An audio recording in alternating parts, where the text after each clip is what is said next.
Bonjour, bonjour, je suis Steve Biko, l'ouragan. Je tiens à remercier et à saluer tous les résistants ivoiriens. Je dis bien tous les résistants ivoiriens. Je tiens à remercier le Front populaire ivoirien, ma famille politique.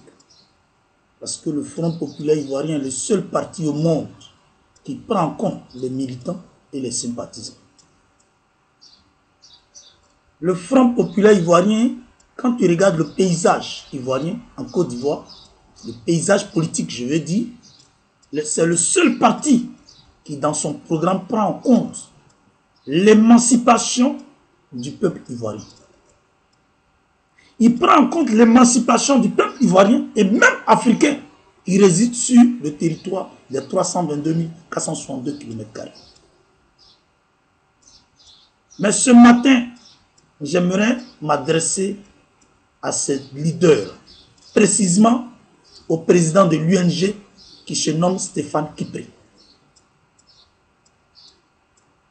Quand nous étions au temps de la grâce, tout était permis. Tout était permis parce que Laurent Gbagbo, qui incarne et qui est vraiment le socle de la démocratie, a accepté le pluralisme des partis parce que lui-même, il a été à la base d'un combat et que ce combat-là, c'était pour qu'il y ait plusieurs partis qu'on appelait le multipartisme. Ce qui a fallu la reconnaissance de son parti, qui est le Front populaire ivoirien. Donc, quand il a accédé au pouvoir d'État, il a accepté de coopérer avec certains partis politiques. L'UDC de Mel Théodore, RPP de Fologo, le parti de Daniel Boni-Claveri, l'UNG de Stéphane Kipré, et puis j'en passe. Maintenant que nous sommes au temps de la douleur, parce qu'il y a le temps de la grâce où tout est permis, le temps de la grâce nous a permis de créer un environnement démocratique pour que nous puissions faire face aux mensonges des médias occidentaux qui traitaient Laurent Gbagbo de dictateur, qui traitaient Laurent Gbagbo de xénophobe et qui traitaient le peuple ivoirien de xénophobe. Donc, créer un paysage de plusieurs partis, ça crée une coloration démocratique pour permettre à des investisseurs de rentrer en Côte d'Ivoire et de ne pas avoir une peur au ventre, mais de travailler tranquillement, d'investir tranquillement et librement en Côte d'Ivoire. Malheureusement, cela a été attaqué sans état d'âme par la rébellion dirigée par Dramane Ouattara et cela a créé une confusion totale en Côte d'Ivoire. Cette amertume l'a envahi les âmes, on a assisté à des tueries et à des assassinats, on a créé un climat dictatorial et on a créé un climat de violence et qui jusqu'à aujourd'hui continue de perdurer, mais d'être nourri par le dictateur Dramane Ouattara.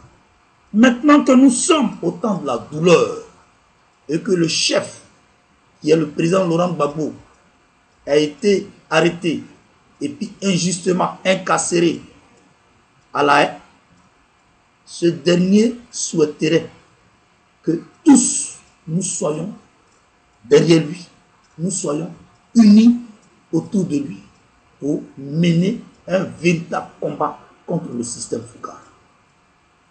Le système focal, c'est le véritable ennemi qui nous combat depuis très longtemps et qui nous a toujours combattus, qui n'a jamais voulu l'émancipation du peuple ivoirien.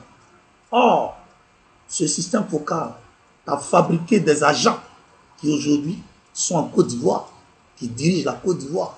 Je parle de Dramane Ouattara, je parle de Soro Guillaume, je parle d'Henri Konan Bédié, et j'en passe. Ce système focal a fabriqué plusieurs agents qui dirigent encore les pays africains.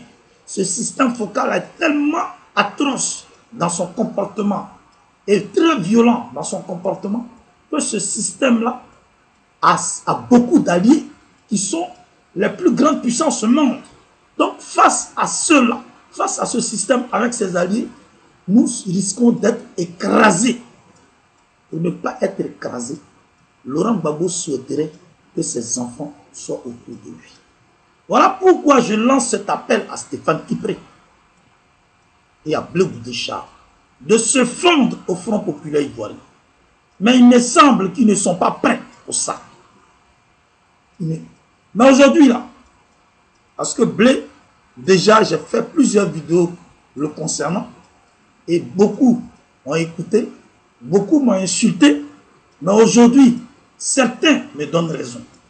J'aimerais m'adresser aujourd'hui à l'UNG de Stéphane Kipré.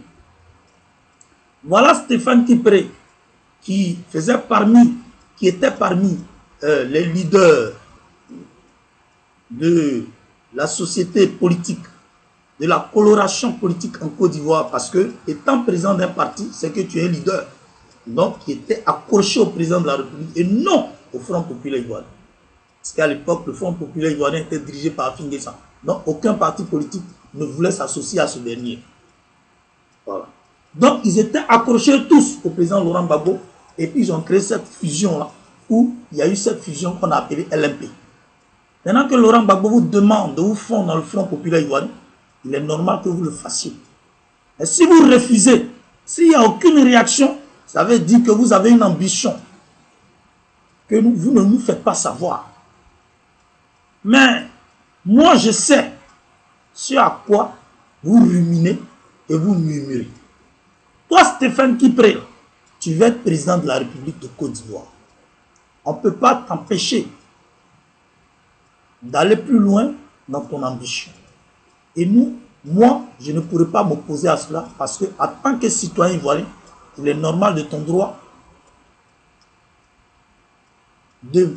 d'avoir l'envie d'être président de la République. C'est normal parce que quand tu es un parti politique, c'est pour être président de la République. Mais je te demanderai d'arrêter d'utiliser le nom du président Laurent Gbagbo pour te faire une place au soleil. Parce que ce n'est plus une alliance, ça devient de l'opportunisme. Ça devient quelque chose que tu es en train de voler. Ça devient du vol. Tu profites des réseaux et des connexions du président. Et tu profites même des sympathisants et des militants pour te créer une cote de popularité. Or, le paysage et le terrain en Côte d'Ivoire est vide. Nous avons besoin d'un véritable opposant farouche à Dramane Ouattara, parce que le FPI, dans sa généralité, est en train de s'organiser pour donner une vraie santé au parti. Maintenant, si toi, tu penses que tu es fort, il est mieux de rentrer en Côte d'Ivoire, d'affronter les Ivoiriens, de leur faire comprendre réellement ce qui s'est passé et de leur dire pourquoi tu souhaiterais être président. Laisse le nom du président Laurent Gbagbo. Si tu ne veux pas rentrer au FPI, si tu ne veux pas te fondre dans le parti, parce qu'au nom de Gbagbo, au nom du Front populaire ivoirien, tu vas voir des chefs d'État africains qui te donnent beaucoup d'argent. Tu rentres même à l'Élysée et tu signes des contrats bizarres avec les mafieux et ceux même qui nous combattent. Il est mieux de te détacher du Front populaire ivoirien. Parce que là où tu es en train de cheminer, là où tu es en train de cheminer, c'est un cheminement qui nous étouffe. Tu as étouffé le Front populaire ivoirien à Paris et même en France, pour ne pas dire en Europe. Là où le FPI se trouve, c'est là que tu mets l'UNG. Moi, je ne serai jamais jaloux de toi parce que tu ne me dis absolument rien. Moi, je ne vois même pas quelle démarche politique tu as mené, quel combat politique tu as mené. Tous nous savons que tu as marié la fille du président. Donc, c'est ce qui permet aux gens de s'approcher de toi. Sinon, qu'est-ce que tu as dit? Quel combat tu as mené? Au contraire, tu as été avec ceux-mêmes qui nous ont attaqués. Donc, moi, je ne pourrai jamais être jaloux de toi. Mais j'aimerais te dire que tu ne seras jamais l'héritier du président Laurent Gbagbo. Tu ne seras jamais l'héritier du Front populaire ivoirien. Détrompe-toi. Enlève ça dans ton esprit. Voilà. Le conseil que je peux te donner, c'est de rentrer maintenant en Côte d'Ivoire et puis conquérir les Ivoiriens afin d'être élu en 2020. C'est encore mieux pour toi. Laisse le Front populaire ivoirien, laisse Laurent Gbagbo tranquille. Parce que Laurent Gbagbo, là, il a son fils qu'on appelle Michel Gbagbo. Il a son fils qu'on appelle Michel Gbagbo, qui est là, qui est bel et bien là. Et puis, il a ses enfants politiques qui sont encore bel et bien vivants. Laurent Gbagbo lui-même, il n'est pas encore mort, il est encore vivant. Pourquoi parler de son héritage? Pourquoi vous luttez pour cela? Lui demande que vous vous retrouvez autour de lui, vous posez un obstacle, vous résistez à son souhait et à son désir. Donc, automatiquement, je vous considère comme ennemi de Laurent Gbagbo, comme un usurpateur, comme un fumiste et un voleur. Il est mieux de vous ressaisir et d'officialiser votre ambition. Parce que vous êtes en train de nager avec votre oncle Joël Nguessan. Moi, je vois dedans et je sais de quoi il s'agit. Il est mieux de rejoindre ton oncle.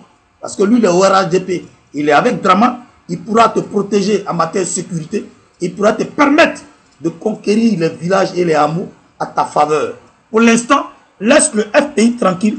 Laisse le nom du président Laurent Gbagbo tranquille.